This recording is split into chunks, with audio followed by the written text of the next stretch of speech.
네, 시간이 된 관계로 시작을 하도록 하겠습니다. 먼저 인사부터 드리겠습니다. 안녕하세요. 저는 뉴욕타임스 읽어주는 여자 저자 박세정의 절친 아나운서 쇼호스트 활동하고 있는 김아리입니다. 반갑습니다. 생각보다 많이들 오셨어요. 저희 조촐하게 한 5분 정도 예상했는데 굉장히 많은 분들이 오셨고 폭염주의보가 내린 오늘이었는데 또 이 폭염을 뚫고 먼 길까지 대중교통으로도 자차를 이용해서 이곳까지 귀한 발걸음 내주신 여러분들께 진심으로 감사의 인사 말씀 먼저 드리고 싶습니다.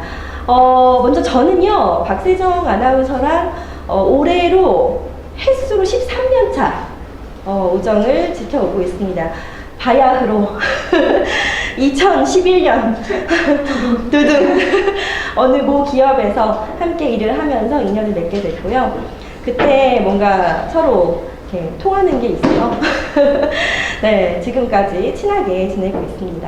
물론 지금도 그렇지만 그 당시 박세정 아나운서는 30살도 채 되지 않았던 20대였었는데 지금도 저는 항상 늘 대단하고 존경스럽고 좀 귀감이 되고 항상 자극을 주는 언니거든요. 근데 그때도 그랬던 것 같아요. 대단하고 사회를 바라보는 시각이라든지 그 사람을 대하는 태도라든지 굉장히 배울 점이 굉장히 많은 그런 언니로 기억을 합니다. 지금까지 정말 안팎으로 저한테 큰 도움을 주고 있는 아주 소중한 친구인데 그래도 이 그러니까 인생의 첫 책을 이제 발간한 거잖아요. 그런 과정에서 그래도 제가 조금은 도움이 된 것 같아요, 이번에.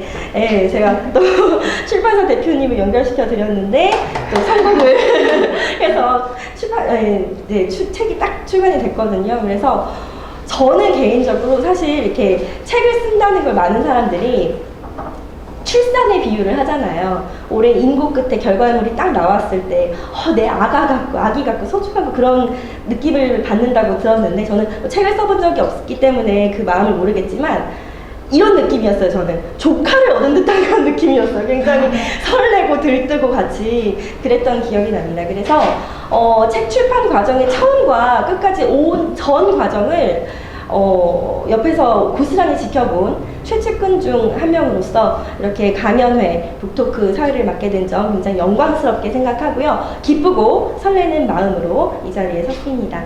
자, 그러면 오늘 위준성 어학원에서 오늘 강연회 북토크가 진행이 되잖아요. 그래서 위준성 어학원에 대해서 간략하게 또 소개를 안 드릴 수가 없어요. 소개를 드리자면 위준성 어학원의 위준성 원장님께서는 저자 박세정 아나운서의 연세대학교 국제대학원 선배님이십니다. 예.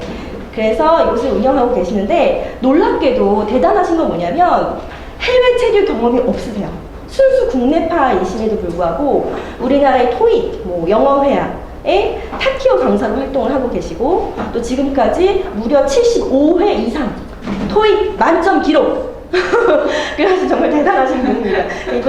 이번 이런 점을 자랑을 좀 해드리고 싶었고 또 요번에 또 위준성 주니어 어학원을 새롭게 오픈했거든요. 소곤 홍보를 해드립니다. 많은 분들께 홍보를 해주시면 감사하겠습니다. 저도 이제 개인적으로 집이 좀 가까웠으면 저희 아들 영어를 위준성 주니어 학원을 위탁하고 싶을 만큼 그런 생각이 들었는데 아쉽기만 할 뿐입니다. 자, 그러면 오늘 강연회 북토크 순서에 대해서 간략하게 말씀을 드릴 텐데요. 본격적으로 제가 저자 박세정 아나운서를 이제 소개해 드리기 전에 말씀을 드리면 먼저 미니 강연회를 열 거예요. 그래서 여러분들만이 이곳에 오신 분들만이 들으실 수 있는 아주 도움이 되실 만한 시간으로 꾸며봤고요. 그 다음에는 조금 더 자유롭고 프리하고 편안한 분위기에서 저자와의 토크 시간을 좀 가져보려고 합니다. 그래서 현장 질문도 받을 생각이거든요. 그래서 평소에 여러분들께서 박세정 아나운서에게 조금 궁금한 점이 있었다거나 아니면 책에 대한 내용이라든지 이런 것들이 있다면 질문을 하셔도 좋습니다. 현장 질문으로 받아가면서 우리가 좀 자유로운 분위기로 시간을 이어가 보도록 하겠습니다. 자, 뉴욕타임스 읽어주는 여자 자랑 좀 조금 할게요. 공식 출간일이 4월 28일이었습니다. 네, 온라인 선구 판매가 시작된 건 일주일 전인 4월 21일부터 시작이 됐거든요.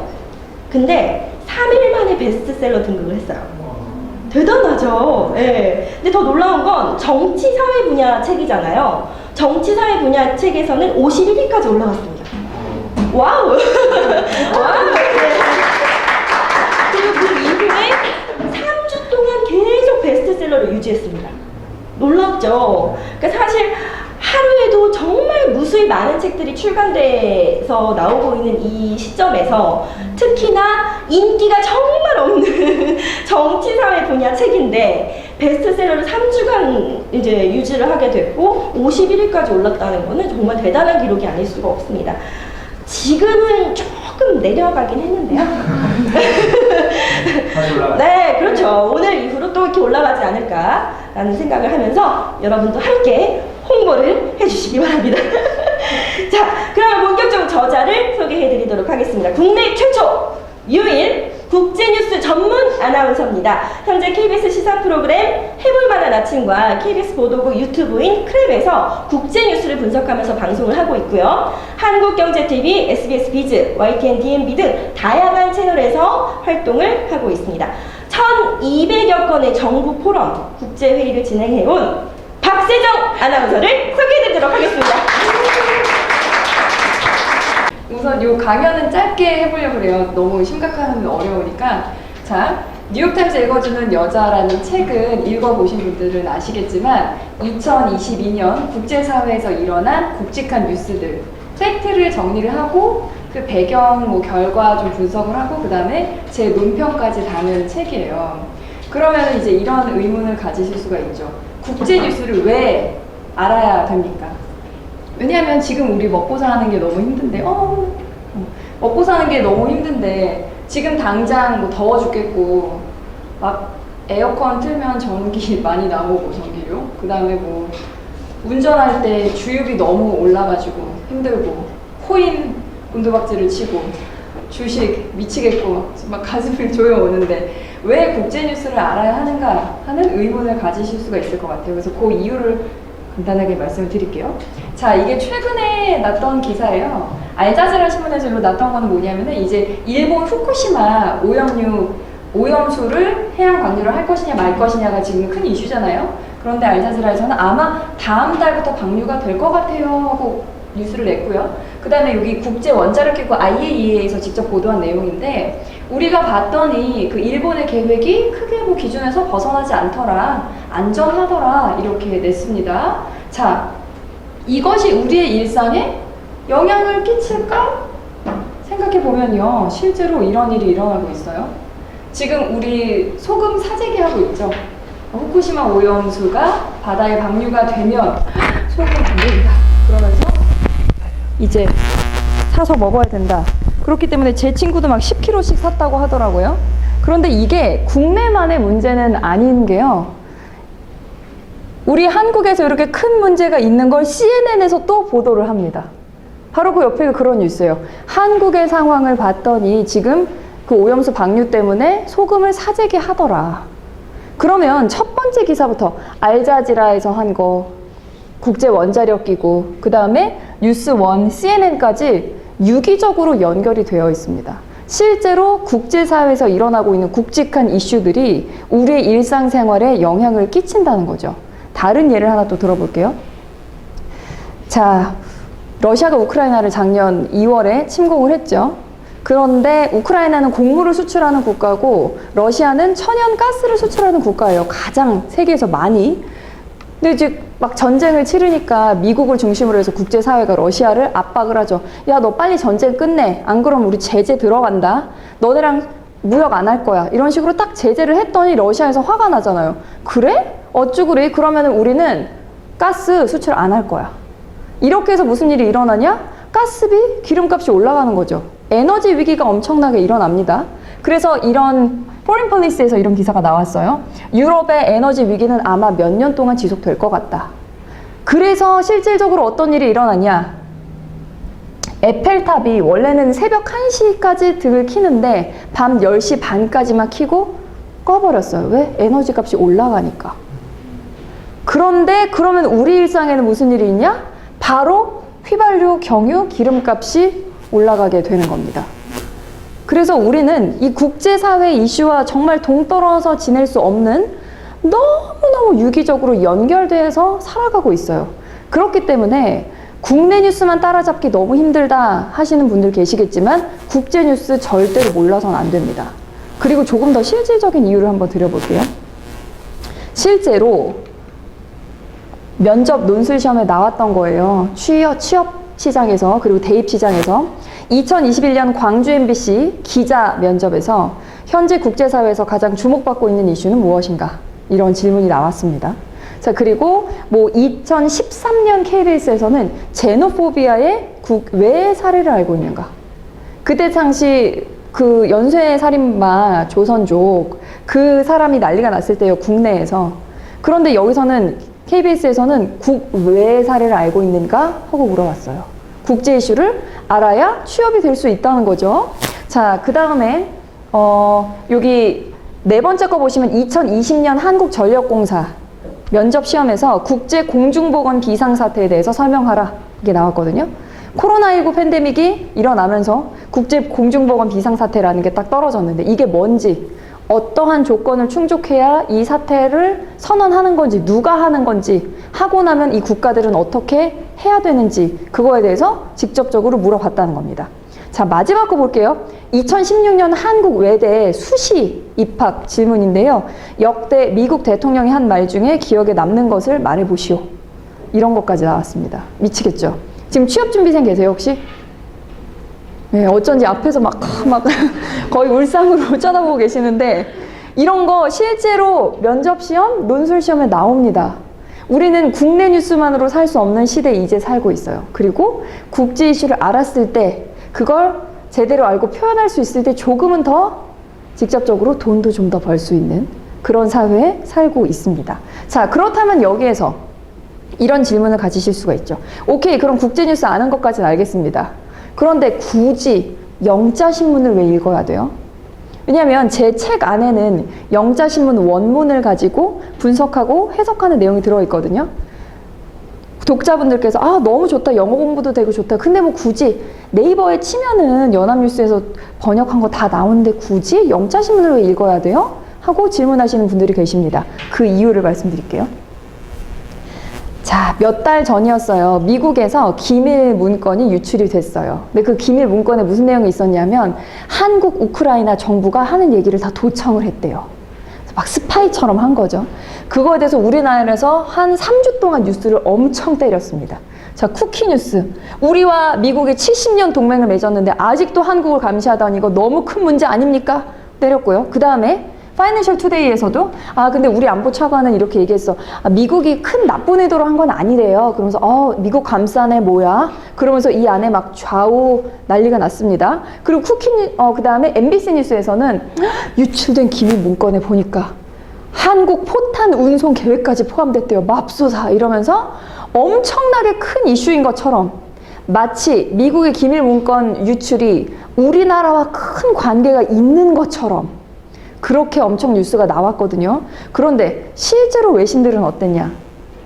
타임에서 여기 헤드라인 말고 요 첫 번째 줄을 보시면 이게 무슨 내용이냐면요. 미국의 스파이짓은 미국 역사상 well-baked한 습관이다.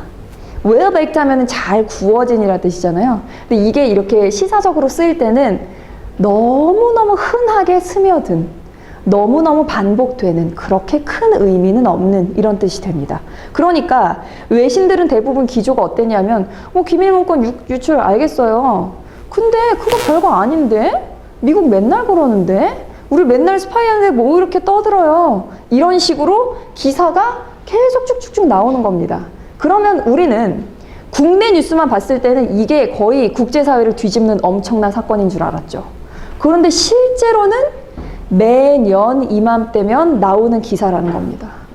그래서 우리가 실제로 영자신문을, 외신을 제대로 파악해서 읽지 않으면 조금 이 사회에 대해서 오해할 수 있어요.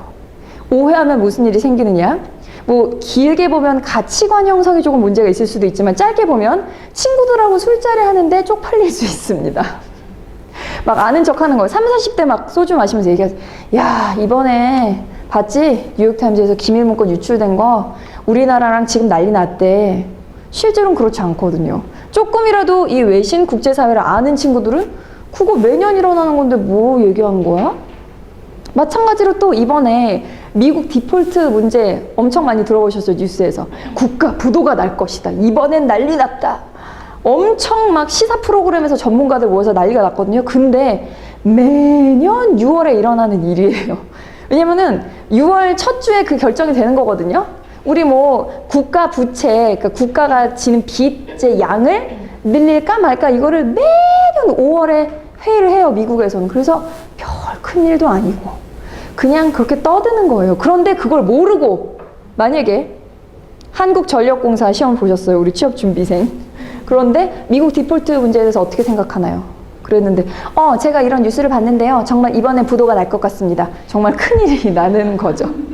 그래서 이 세상이 돌아가는 걸 적어도 제대로 알기 위해서는 우리는 영자신문을 조금이라도 읽어보려는 노력을 해야 된다. 특히나 우리 젊은 층에서는. 그래서 그걸 어떻게 하실 수 있냐?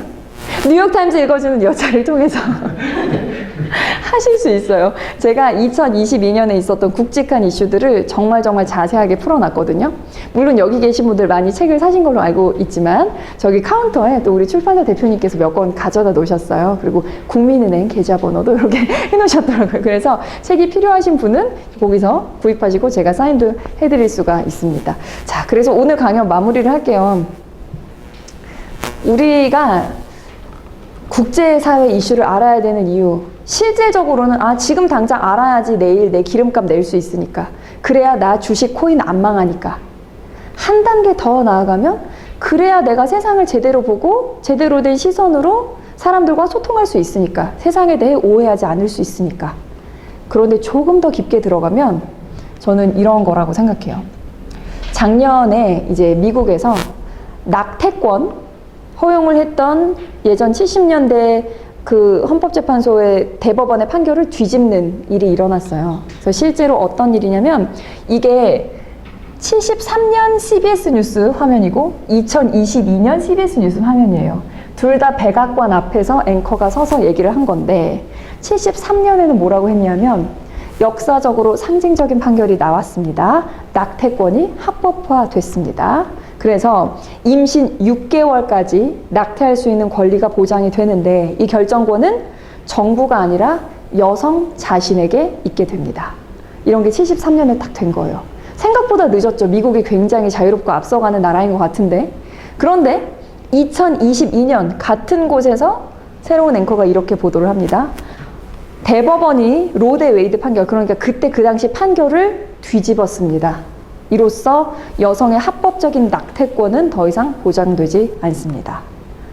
자, 이게 무슨 의미냐 하면요.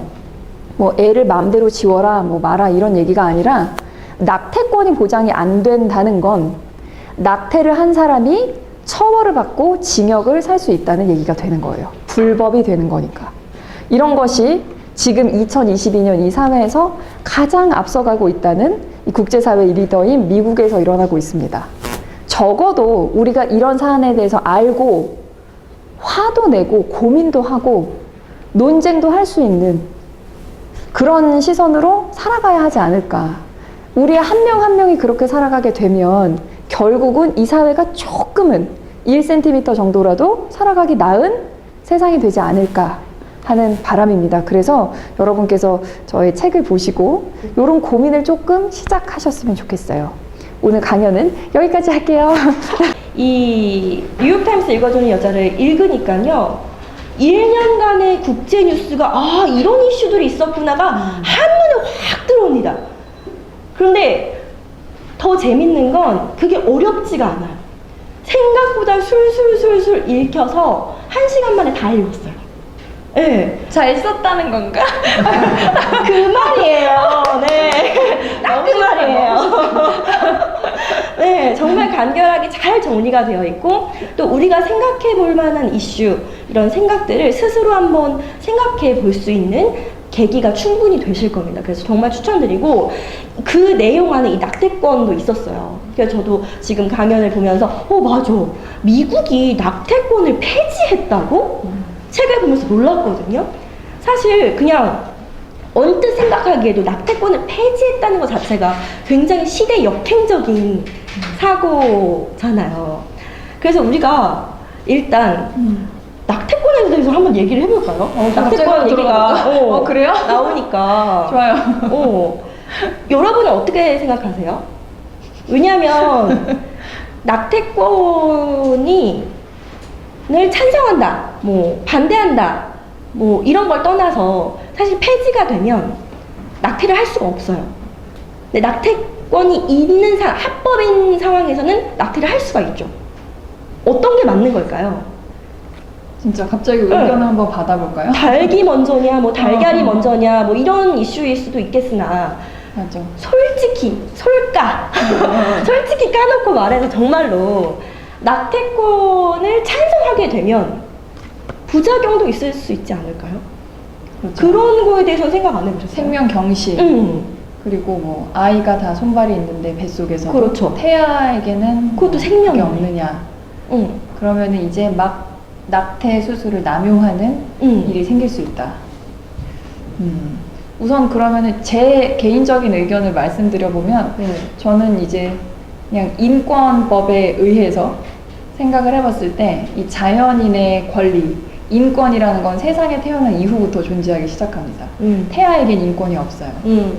생명체이지만. 그래서 사실은 저는 이제 살아있는 인권을 지닌 사람의 인권 존중이 먼저 돼야 하지 않느냐 하는 입장으로 글을 썼거든요. 그래서 이제 뭐 엄마 먼저 애 먼저라기보다 어쨌든 인간으로서 이 세상에서 존중받을 수 있는 사람의 인권을 먼저 생각해보자. 그랬을 때 예를 들어 뭐 성폭행을 당한다든지 아니면 이 아이를 낳았을 때 내가 생명의 위협을 느낀다든지 그런 상황에서 아이를 낳았을 때는 이 여성 엄마의 인권은 싸그리 무시가 되는 거죠. 그런데다가 태어난 아이의 인권도 보장할 수는 없습니다. 그런데 이 낙태권 뭐 불법이 됐다는 것이 모든 걸 막는 건 아니에요. 그런데 이런 거를 스스로 증명할 수 있어야 돼요. 그게 현실적으로 불가능하기 때문에 거의 그래서 이제 조금 여성들의 살아있는 인권을 지닌 여성들의 인권이 좀 침해를 당하는 풍조가 생길 수 있다라는 식으로 외신들도 분석을 하고 있는 거고요. 그리고 전 세계의 굵직굵직한 국가들의 리더들도 이거에 대해서 좀 반대 의견을 공식적으로 내비치는 상황입니다. 이제 그럼에도 불구하고 이제 저는 크리스찬이에요. 모태 신앙이에요. 그래서 또 그런 시점에서 봤을 때 제 책에 많은 분들이 사실은 다른 거는 큰 논란거리가 없었는데 이 주제가 아주 논쟁거리가 되더라고요. 그래서 제 블로그 같은 데 막 비밀 댓글을 남겨주세요.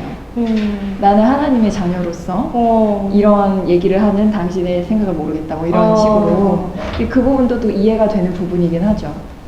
혹시 여러분은 어떠세요? 크리스찬이시거나 네, 반대 의견이 있으실 수도 있잖아요. 어떠신가요? 어떠세요?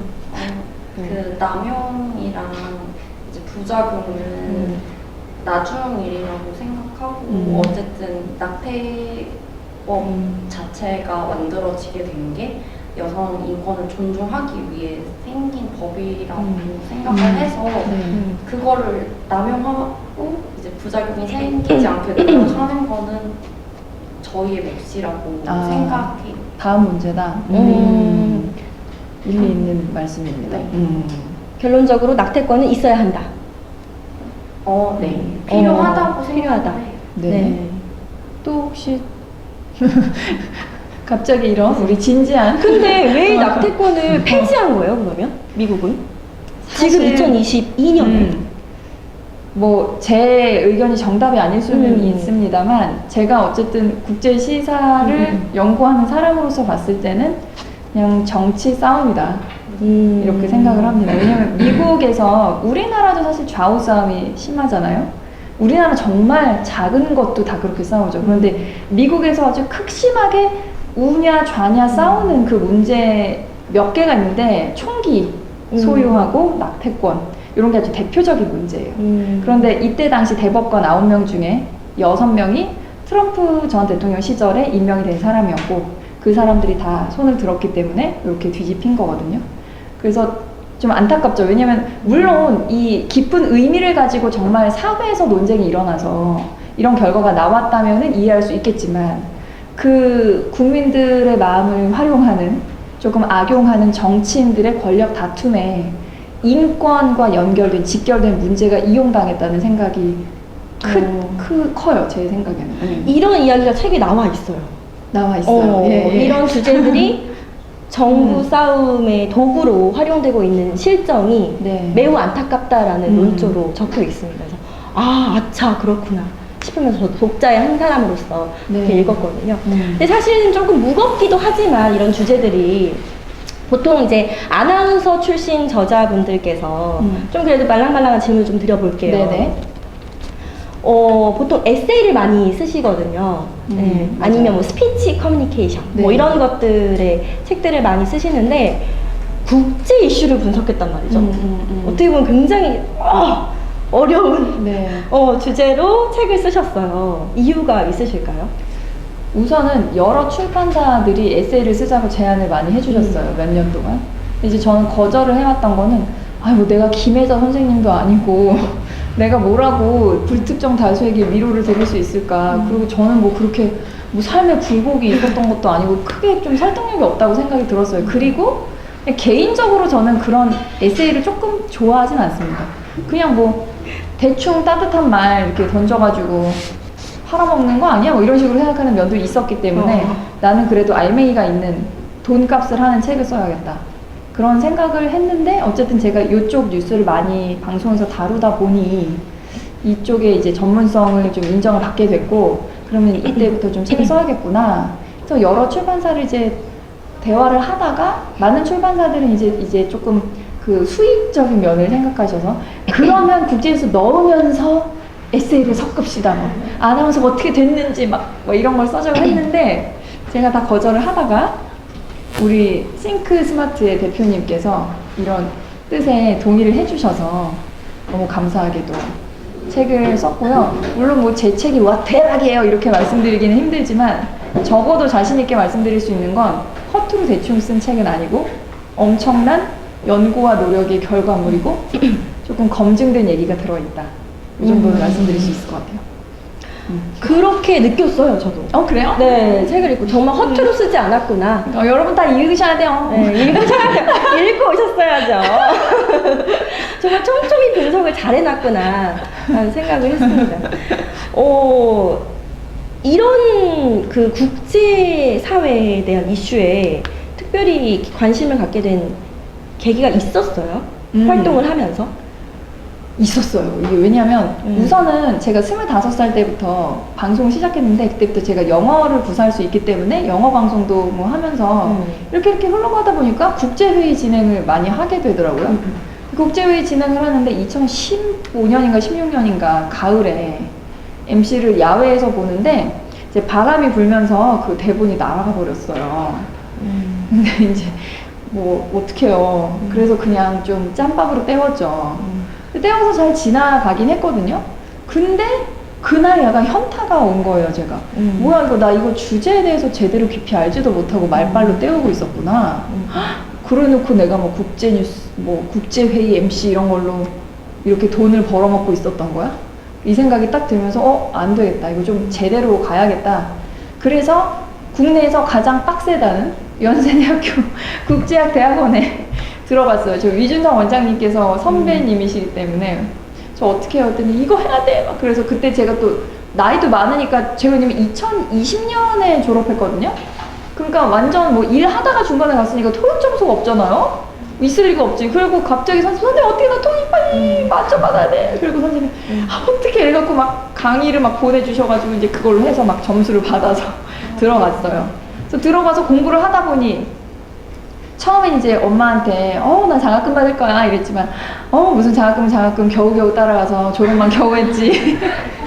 근데 그 과정에서 와 진짜 여러 가지 깨지더라고요. 그러니까 저는 제가 세계사에 엄청 관심이 많고 자신이 있던 사람이고 막 수능 때 세계사 선택한 사람.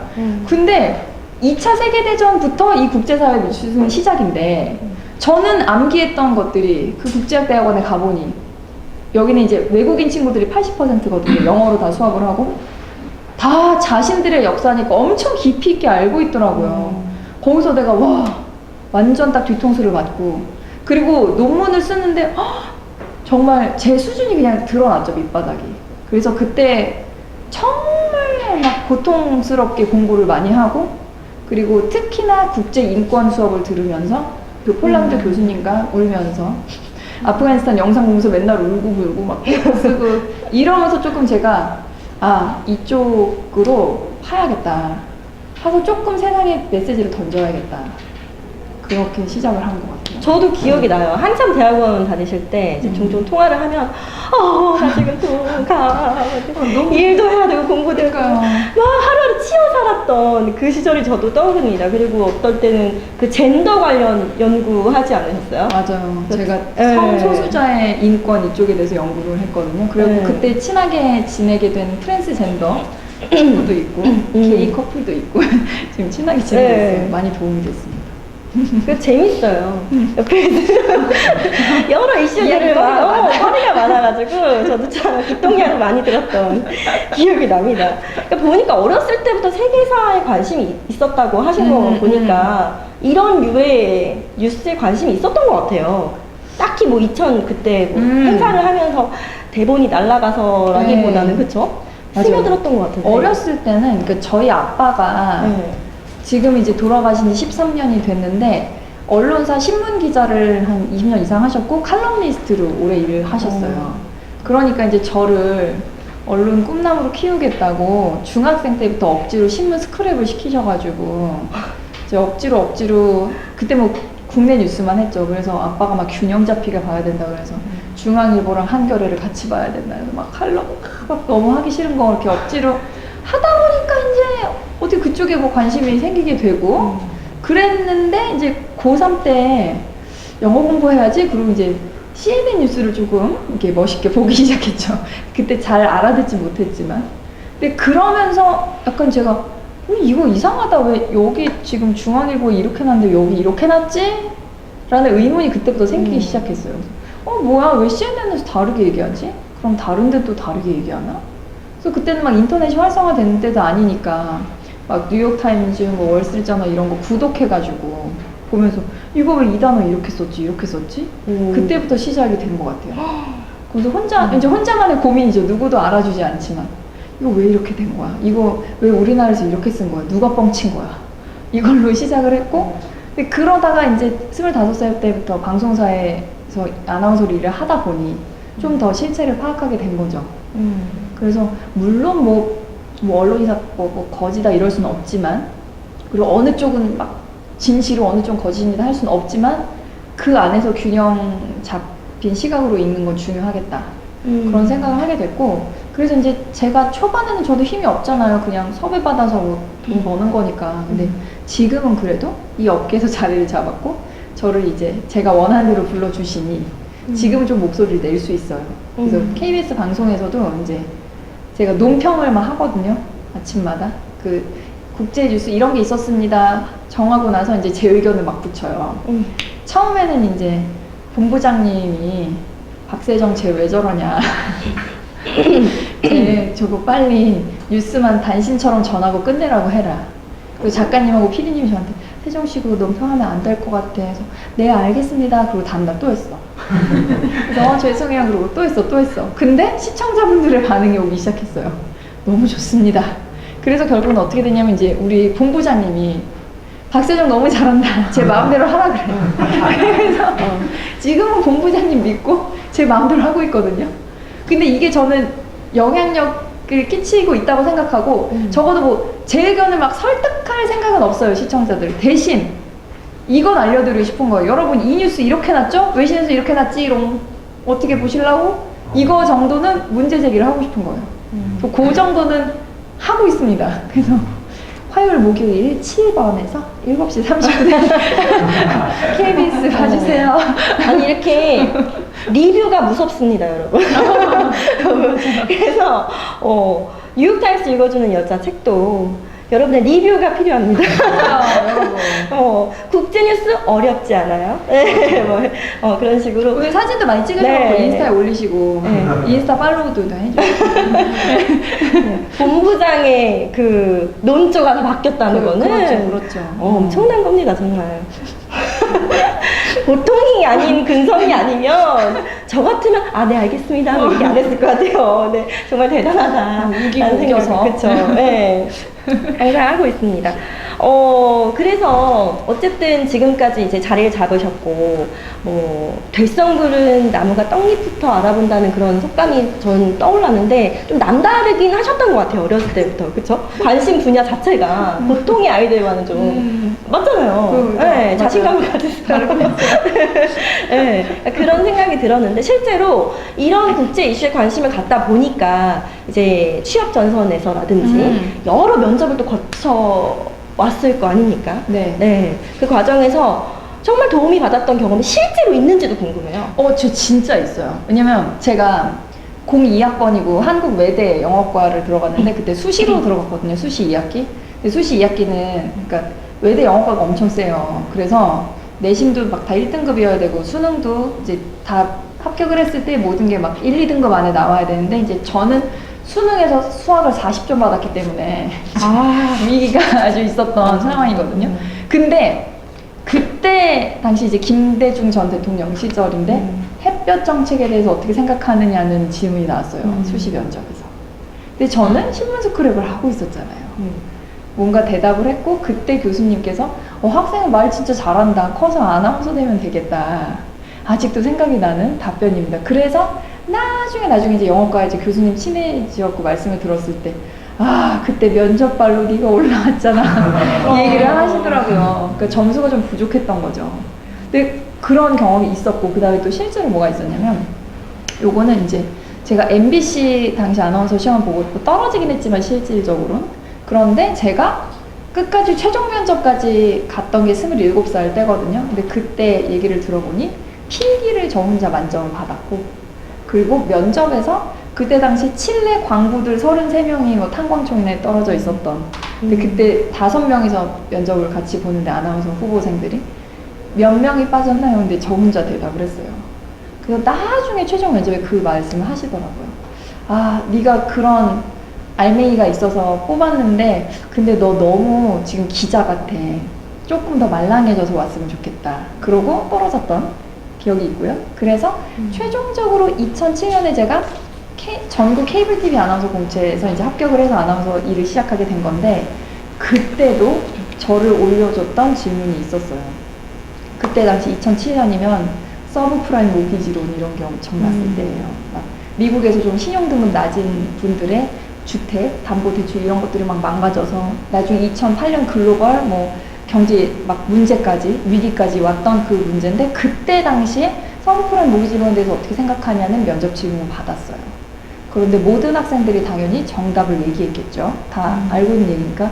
근데 저는 거기서 하나를 다른 걸 했죠. 월스트리트저널 기사 보니까 이제 신용등급 높은 사람들도 위기를 겪을 수 있다고 나왔던데요. 이런 얘기를 스쳐 지나가듯이 했는데 너무 운이 좋게도 그 기사가 도화선이 돼가지고 2008년에 실제로 글로벌 경제 위기가 일어났는데 그 출발을 월스트리트저널 그 기사라고 헤드라인 다 때리는 거예요. 그래서 마치 저는 그때 아무것도 모르고 그냥 그 기사 아침에 보고 얘기한 건데 그 면접관들은 얘가 세상을 보는 얘는 미래를 본다 이렇게 덕을 봤던 게 정말 수도 없이 있습니다. 운도 따라줬다. 운도 따랐죠. 네. 그러니까 평소에 이렇게 관심을 갖게 되면 운도 따라옵니다. 네. 그렇군요. 책을 보시면 아시겠지만 총 8개의 헤드라인으로 구성이 되어 있거든요. 하나하나 다 이제 저도 재밌게 다 읽었는데 그래도 그 중에서도 가장 애착이 가고 좀 관심이 갔던 챕터가 분명히 있었을 것 같아요. 그래서 좀 여쭤보고 싶어요. 있어요. 저는 이제 늘 제가 떠들고 다니는 건데 국제 여성인권 향상에 굉장히 심취돼 있는 사람인데 그래서 이란, 아프가니스탄, 그다음에 미국 낙태권 요거를 묶어서 여성인권에 대한 챕터를 꾸린 게 있어요. 근데 진짜 그거 쓸 때는 이제 아랍어로 된 논문을 영어로 번역을 돌려서 그렇게 보고 그 다음에 거기서 막 히잡, 그러니까 작년에 이란에서 어떤 22살짜리 여자아이가 히잡을 좀 대충 썼다고 해가지고 도덕경찰한테 잡혀가서 죽었거든요.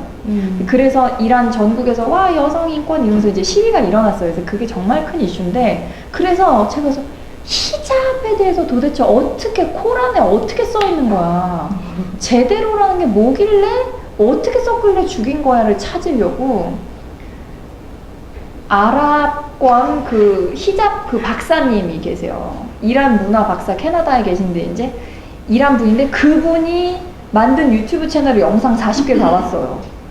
봐가지고 찾아냈어요. 코란 몇 장 몇 절에 어떻게 써 있는지. 이제 그거를 또 확인해야 되잖아요. 저희 대학원에서 만난 아랍 친구한테 또 물어봤어요. 야 이거 맞냐? 이거 이렇게 한국어로 번역하면 맞냐? 그러니까 정말 그렇게 애써서 만든 챕터가 그 챕터거든요. 그래서 이제 사실 그런 메시지를 던지고 싶어요. 이런 문제 우리 알긴 알아야 되지 않느냐. 그리고 사실은 대한민국에서 여성 인권 얘기하면 뭐 페미니즘 막 이쪽으로 들어갑니다. 그래서 남녀 싸움으로 막 가는. 근데 사실 페미니즘은 여성 인권 보장을 위한 거지만 남성 인권을 침해하는 게 아니에요, 절대로. 같이 가는 거죠. 그냥 모든 인간이 다 동일한 가치를 지니고 인권을 존중받아야 하는데 소수 중에 여성이 인권 존중을 많이 못 받는 경우가 많이 있네. 그러니까 이분들의 인권을 우리 한번 독려해보자. 이런 움직임인데 그거를 막 남녀 뭐 노브라를 할 수 있어야지 뭐 여성 인권, 뭐 데이트 할 때 돈을 반반씩 내냐, 뭐 며느리가 설거지를 몇 번을 하냐, 여자도 군대 가라. 뭐 그런 그죠? 뭐 많잖아요. 사실 그게 일상에서 작은 우리에게 영향을 주는 얘기긴 하지만 거기에만 푹 빠져 있으면 이 인권 문제에서 너무 편협한 시간을 갖게 된다는 거죠. 그래서 너무 거기에 빠져서 남녀 싸움 데서 좀 벗어나고 조금 세상에 진짜 얘기를 좀 돌아보자, 이런 메시지를 책을 통해서 던지고 싶었어요. 자세한 내용은 아니 정말 책 속에 코란의 일부가 있어요. 사진이 있어요. 네, 여러분. 발표를 했어요. 그게 있습니다. 예. 꼭 저도 신기했어요. 주시면 좋을 것 같아요. 오, 10분밖에 안 남았네. 독자 질문을 해야 될 것 같은데요. 자, 그러면 시간이 별로 너무 없기 심각하게 해서 때문에 여러분 얼굴 너무 지금 얼굴 썩은 거 아니죠? 하지만 즐겁잖아요, 여러분. 좋은 거 맞죠? 너무 심각하게 간 것 같아요. 많은 분들이 좀 궁금해하실 만한 질문들을 좀 미리 좀 모아봤어요. 재밌는 것부터 갈까? 네네. 패션이 남다른데 생각이 있으신가요? 아니 그런 말이 정말 너무 웃겨. 왜 그런 옷을 입으셨나요? 왜? 왜 그런 옷을 입는 거예요? 우선 저는 백설공주를 좋아하고 퍼프를 너무 좋아해요. 퍼프 좋아하고 지금 또 말랐잖아요. 말라가지고 이렇게 신체 단점을 보완하기 위해서 입기 시작했는데, 근데 또 방송에서 이런 거 처음에는 막 댓글이 시상식 나왔으니까 오늘 달렸어요. 근데 지금은 오늘도 뭐가 달렸는데 백설공주 나오셨네요 막 이렇게 달아주는 거예요. 그러니까 아마 그 시청자들도 지금 가스라이팅을 당했어 나한테. 그리고 지금 뭔가 괜찮아 보이는 것 같아. 그래서 그냥 뭐랄까 저희 캐릭터죠 뭐. 캐릭터 잡는 거고, 그리고 이렇게 뭐랄까 저는 옷에 돈도 많이 들이거든요. 근데 또 TPO에 맞는 또 좋은 옷을 입는 것도 중요한 것 같고, 프로로서. 그리고 소소하지만 실제로 쇼핑몰도 운영을 하고 계세요. 너무 네. 취미지만 본인의 취향을 그대로 반영해서 공주 같은 옷을 정말 그런 옷을 좋아하시는 마니아층이 또 있으세요. 있어요. 그래서 정말 극소수인데 있어요. 네. 꾸준히 팔립니다. 꾸준히 네. 정말 장사를 안 하고 싶어도 자꾸 사시니까 그렇지. 네. 배송을 할 수밖에 없는 상황이에요. 맞아요. 그래서 그러니까 취미가 곧 또 일이 될 수 있는 그렇죠, 아주 그렇죠. 모범적인 사례를 맞아. 또 보여주고 계십니다. 여러분도 할 수 있습니다. 자, 그럼 오늘도 방송하고 왔잖아요. 네. 이런 얘기도 있어요. 오늘 뉴스는 뭐였어요? 이런 얘기도 있거든요. 미군 23살짜리 남자애가 월북을 했어요. 공동경비구역에서. 근데 거기서 지금 뭐가 이슈냐면은 모르고 걸어갈 수는 있잖아요. 그 경계선을. 그쵸? 근데 외신에 willfully 의도적으로 갔다. 아, 그리고 넘어갈 때 그 애가 웃고 있었다. 오. 이런 외신들이 나오고 있거든요. 그래서 그게 막 싸우고 있어, 외신들끼리. 아니야, 모르고 넘어간 거지. 걔가 무슨 의도가 있어. 걔가 있다고 뭐가 있겠어. 아니, 걔 willfully 갖고 웃고 있었어. 그리고 이제 거기서 파생돼서 뭐가 나오냐. 백악관에서 계속 북한에다가 어떻게 된 거야? 빨리 얘기 좀 해줘. 답변이 없어. 뭐 죽었을 수도 있는 거니까, 북한은. 답변이 없어. 그런 상황에서 또 CNN 이런 데서 월스트리트저널에서 뭐를 하냐. 북한이 그 사람을 가지고 선전용으로 사용할 거야. 그리고 지금 김정은이 국무위원장 되면서 미국하고 사이 안 좋은데 더 안 좋아질 거야. 올해 미사일 몇 번 했어. 전쟁 날 거야. 여기까지만 나왔어요. 근데 또 다른 데선 뭐 그렇게까지 해. 그냥 젊은 애 갔다가 오겠지. 이런 식으로 서로 뭐 거래를 하겠지. 이런 식으로 엄청 지금 이슈가 뜨겁게 나오고 있습니다. 그래서 아마 오늘이 목요일이니까 제가 다음 주 화요일 방송인데 그때까지는 조금 윤곽이 나오지 않을까 생각을 하고 있어요. 그래서 계속 지금도 실시간으로 그 관련 뉴스를 확인을 하고 있어요. 재밌다. 너무 재밌어요. 네. 재밌어요, 여러분. 재밌잖아요. 이렇다니까요. 굉장히 아니었으면 그냥 관심 없어. 내 얘기 아니야 라고 치부해버릴 수 있을 만한 그런 이슈들을 좀 잘 정리를 해주시니까, 분석을 잘 해주시니까 일반인인 나도 이제 보게 되더라고요. 네. 그런 마력이 있는 네. 국제뉴스 분석 전문가십니다. 요즘 정말 바쁘시잖아요. 네. 행사도 많고 방송도 하고 거의 뭐 쉬는 시간이 없는 걸로 저는 알고 있는데 만약에 쉬는 시간이 나한테 딱 주어졌어요. 2박 3일. 너무 좋다.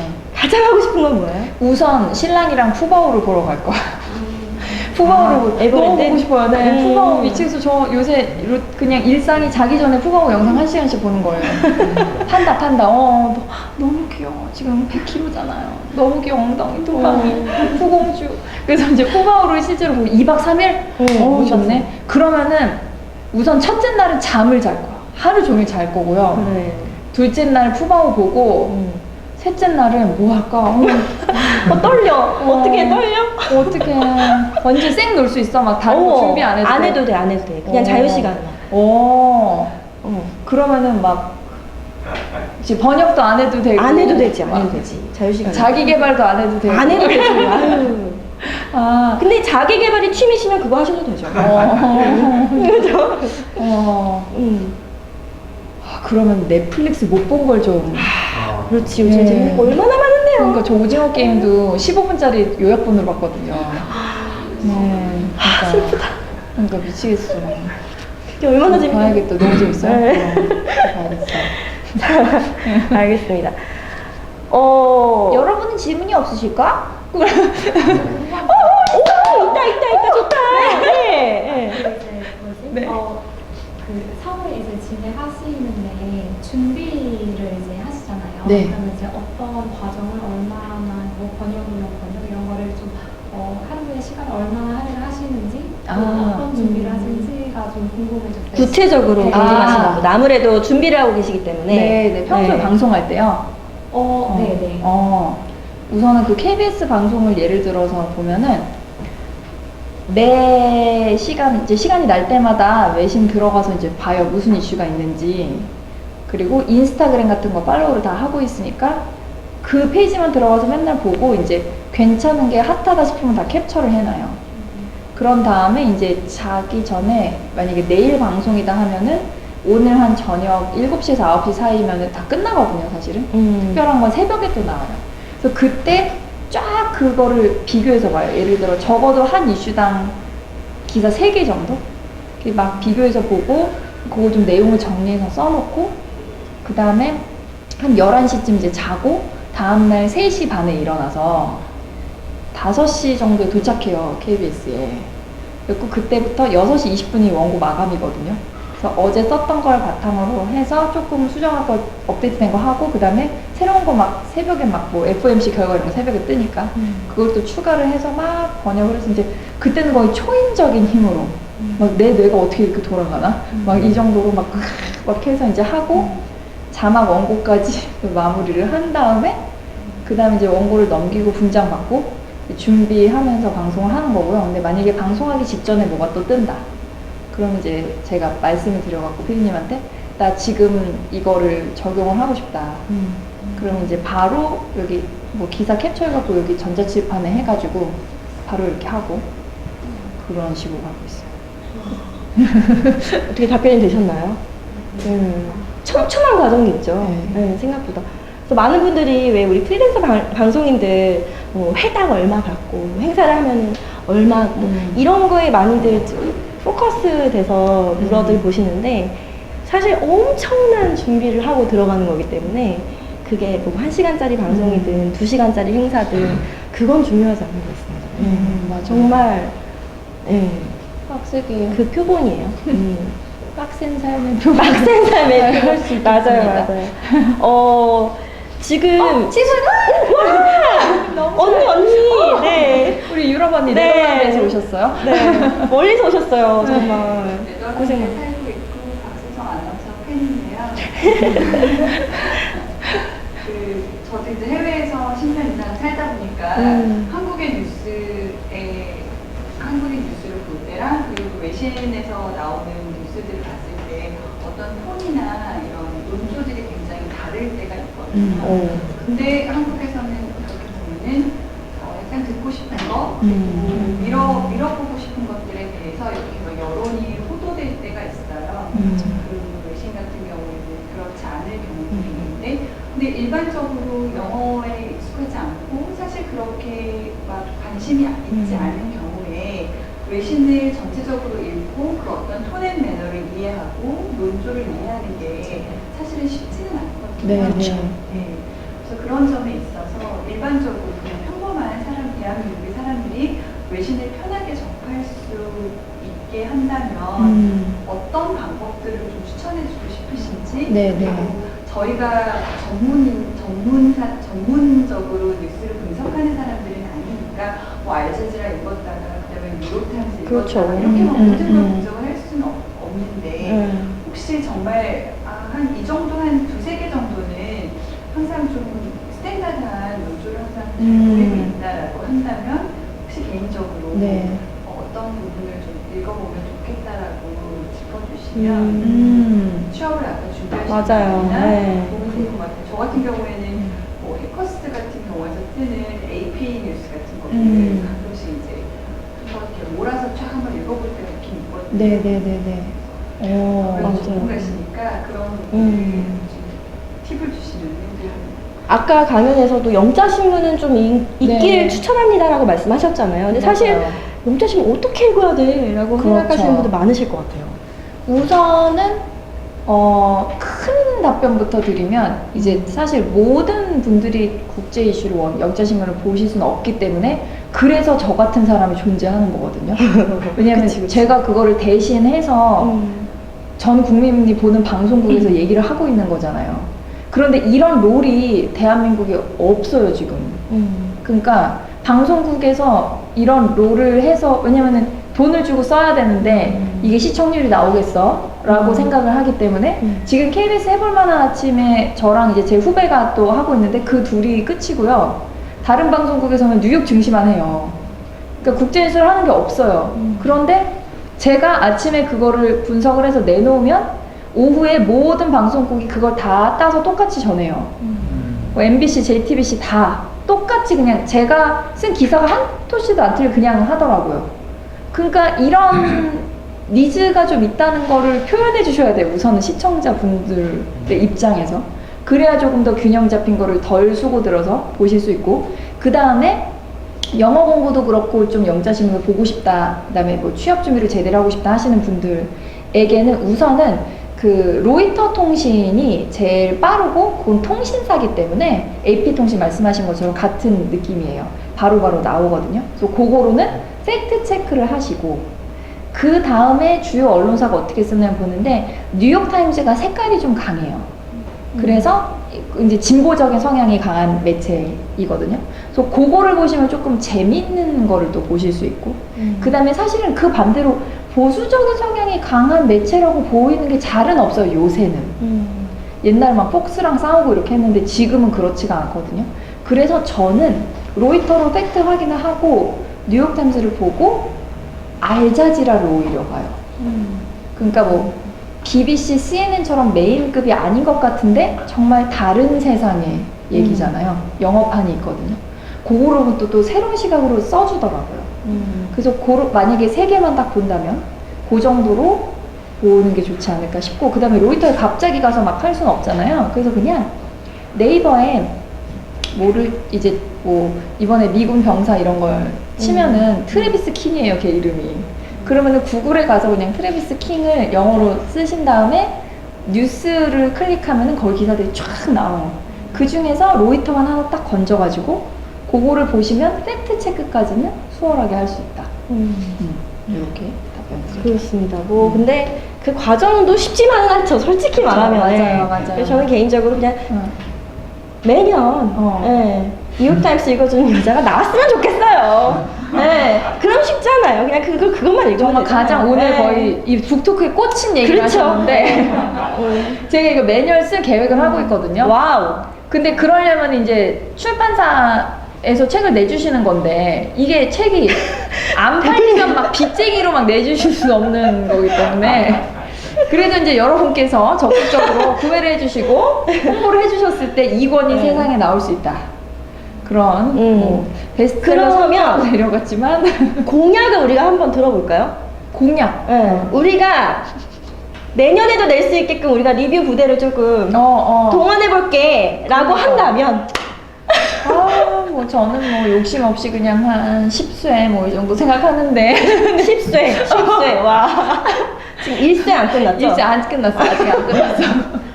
1쇄 안 끝났고 2쇄 갈 길이 좀 멀고 우선은 그 여러분께서 인스타나 네이버 블로그 같은 데다가 이렇게 읽어보시고 후기를 남겨주시면 너무 좋을 것 같고요. 그리고 뭐 막 저희가 뭐 장난스럽게 얘기했지만 어쨌든 책을 사주시면 가장 좋지만 정말 이런 책이 세상에 필요하다는 걸 느껴보시면 너무 좋을 것 같아요. 그러니까 막 이게 쉽게 쓸 수밖에 없는 게 저는 무슨 국한학 박사님이 아니에요. 저는 국제학을 전공한 석사 학위를 가진 사람이지만 이거를 뉴스에서 전하는 언론인인 거지. 그래서 정말 쉽게 다가가서 썼거든요. 그래서 이제 그러면서 또 1권을 쓰면서 생각한 게 내가 이런 곳에서 내공을 좀 더 쌓아서 다음엔 조금 더 깊이 들어가야 더 쉽게 설명할 수 있겠구나 이런 것도 많이 깨달았어요. 그래서 2권이 더 괜찮게 나올 것 같아. 오 너무 재밌을 것 같아.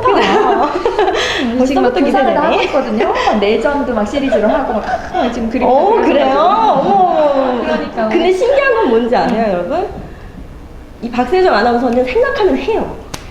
그치. 정말로. 예. 뱉어놓고 하기 왠지 때문에. 나올 것 같아. 맞아. 우리 내년에. 출판사 대표님 얼굴 어두워지셨는데 지금 굉장히 그늘이 알겠습니다. 팔려야 이제. 그렇죠. 그래서 내년에도 우리가 또 2023년에 국제 그렇죠. 뉴스를 좀 그렇죠. 한 번에 벼락칠 수 있는 기회가 생기길 바라면서 얼마나 재밌게 여러분 내년에 미국 대선이 있잖아요. 대선 방식 너무 어렵잖아요. 중간 선거는 뭐고 막 주마다 어떻게 하는 거야. 막 표 많이 받은 사람이 왜 졌어. 너무 신기한 거. 이거를 이제 다음 책에 내가 정리해서 내겠지. 어머 너무 좋겠지. 너무 쉽게 또 알 수 너무 있겠네. 너 지금은. 지금 강요하는 자리. 강매 자리가 갑자기 돼가지고 자 벌써 8시 5분이에요. 그래서 한 시간이 뭐 후딱 갔네요. 맞아. 그쵸? 여러분의 무슨 질문 같은 것만 마지막으로 만 받고 나 이 질문을 꼭 하고 싶었다. 뭐 개인적인 질문도 괜찮습니다. 네 아무거나 네. 괜찮아요, 여러분. 이렇게 가깝게 박세정 아나운서 만나서 면대면으로 질문할 수 있는 기회가 뭐 얼마나 많겠어. 많지 많지 많은데 많을 수 있는데 그래도 선생님. 네. 마인드 컨트롤 어떻게 하세요? 그러니까 아. 좋은 거가 이렇게 생기면 너무 좋고 이제 뭐 힘을 얻고 할 수 있겠지만 살다 보면 또 그게 맞아. 상대로 안 되고 뭐 난관을 부딪힐 수 있고 뭐 이렇게 어려움을 겪게 많잖아요. 맞아요. 요즘 친구들도 이제 젊은 친구들이 뭐 면접하다 보면 다시 떨어지기도 하고 통과가 안 돼서 되게 우울하기도 하고 그런데 이럴 때 그런 마인드 컨트롤 이거 진짜 어떻게 하는 멘탈 관리 뭐 이런 거 좀 알려주시죠. 알려주세요. 저는 이쪽에 좀 제가 강하게 갖고 있다고 생각하는데 저 자신을 봤을 때 저는 긍정적인데 또 낙천적이지 않거든요. 그러니까 근거가 없을 때는 희망을 품지 않습니다. 굉장히 냉정하고 저 자신에 대해서 굉장히 비판적이고 그럼에도 불구하고 제가 생각해 봤을 때 막 고3 때 모의고사를 완전 좀 개망했어요. 막 수학을 17점을 받은 적이 있었어요. 막 다른 거 저 1등급인데 너무 막 자존심 상하고. 근데도 이건 내 점수가 아니야. 난 다음에 잘 볼 수 있어 라는 생각을 했어요. 그리고 아나운서 시험 볼 때 저 한 40번 떨어졌거든요. 처음 공채를 붙기 전에. 근데도 뭔가, 그리고 막 이런 얘기도 있었죠. 아나운서는 원래 빽 있는 정치인 딸만 붙는데. 실제로 그런 일도 많고. 근데 그럼에도 불구하고 그래 너네도 붙어 나도 붙을 거니까 이렇게 생각을 했어요. 근데 어렸을 때 그렇게 뭔가 왜 그렇게 잘 될 거라고 믿었을까? 지금 돌아와서 생각해보면 나 그렇게 낙천적인 사람이 아닌데. 그런데 지금 생각해보면은 이렇게 평소에 바지런하게 살았기 때문에 이렇게 한 게 어디 가진 않는다고 믿었던 것 같아요. 그러니까 평소에 제가 만약에 이거를 아무것도 하지 않고 바라한다면은 말이 안 되겠지만 어쨌든 간에 지금 당장 직접적인 결과가 나오지 않았어도 저는 바지런하게 엄청 노력을 해서 살았거든요. 그러니까 이 결과가 나오긴 나온다를 믿었던 것 같고 실제로 그게 조금씩은 실현이 되고 있는 것 같아요. 무슨 제가 뭐 성공한 사람도 아니고 막 이런 걸 얘기할 입장은 아니지만 저도 이제 계속 전진하고 있는 입장이기 때문에. 근데 그 실예를 말씀드리면 이제 제가 SBS 비즈라는 채널에서 처음으로 요 국제 정치 시사를 하는 프로그램을 했어요, 뉴스를. 그때 이제 제가 나오면서 그 프로그램이 없어졌거든요. 지금도 없고. 근데 그 다음에 저는 아무 곳에서도 이 이슈에 대해서는 섭외받지 못했어요. 그냥 경제방송 MC를 했죠. 근데 저는 이걸 하려고 계속 혼자 인스타그램에 2년 동안 올렸어요. 그래서 KBS에서 정말 연락이 왔어요. 꾸준히 그걸 올리시던데 석사학위도 있으시던데 우리 같이 해볼래요? 이렇게. 그래서 내가 바지런히 매일매일 한 게 어쨌든 조금이라도 알맹이가 나오는구나. 그래서 결론은 너무 힘들 때 밑바닥으로 안 가려면 여러분 매일매일 바지런히 무언가라도 하셨으면 좋겠어요. 그러면은 근거가 생깁니다. 지금 당장 뭔가 결과가 없더라도 노력은 배신하지 않는다라는 진짜. 자기 자신을 믿는 거죠. 네, 그러면 맞는 것 같아요. 언젠가는 정말 결과가 나왔던 표본이 있기 때문에 그 길을 따라가시면 될 것 같아요. 네네. 마지막 질문이요. 아까 두 번째 책을 낼 계획이라고 하셨는데 그러면은 아까 제가 질문을 드린 연장선상에서 네. 일반 사람들이 뉴스를 이해하고 그런 뭐 단어나 아니면 네. 사실 한국에 나오는 뉴스들도 어떻게 보면 아직 한문의 그 언어를 쓰는 맞아요. 것들이 많기 네, 네. 때문에 어려운 것들이 많거든요.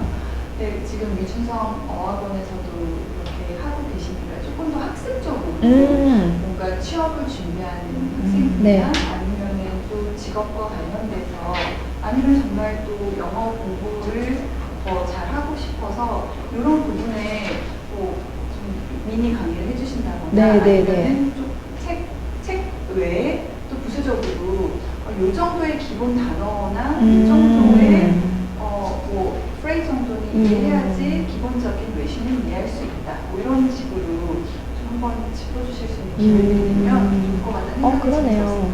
정말 좋은 아이디어예요. 정말. 이권에 그거를 참고해서 한 챕터라도 그런 방식에 대한 거를 넣어보도록 해볼게요. 유로 언니 감사합니다. 맞아요. 실용적으로 또 맞아요. 활용할 수 있게끔 그런 부분도 있으면 좋겠네요. 소중한 의견 감사합니다. 자, 이렇게 오늘 1시간여 정도 강연의 북토크 진행을 해봤는데요. 여러분 어떠셨나요? 좋았었나요? 네. 부디, 네, 정말 유익한 시간이 되셨기를. 정말 진지한 바라면서. 시간이었던 것 같아요. 네. 진지하지만 재밌었죠. 중간중간 맞아. 그래서 오늘 정말 이 날씨도 너무 더운데 이곳까지 와주셔서 너무 감사드리고 감사합니다. 꾸준한 관심과 또 응원 네. 부탁드리겠습니다. 너무 감사해요. 한마디 해주세요. 여러분 이렇게 더운데 또 여기 신촌까지 와주시고 너무 걱정했거든요. 아무도 안 올까봐. 근데 이렇게 가득 채워주셔서 정말 감사합니다. 이렇게 3,000명 정도 오셨는데 너무너무 감사하고 다음에도 이게 이런 기회를 자주 만들려고 하고 있어요. 그래서 조금은 더 좀 깊게 뭐 논쟁하고 이런 거리도 좀 생각해 보고 있고, 뭐 소수로 예를 들어 뭐 5명, 10명만 모여서 막 치열하게 논쟁하는 그런 시간도 한번 생각해 보고 있거든요. 그래서 지금 이제 다 네. 스큐시트 짜놨으니까. 이거 그대로 또 가는 거예요. 그래서 뭐 많이 사랑해 주시고, 그리고 이제 뉴욕타임스 읽어주는 여자 많이 홍보해 주세요. 네. 여러분의 리뷰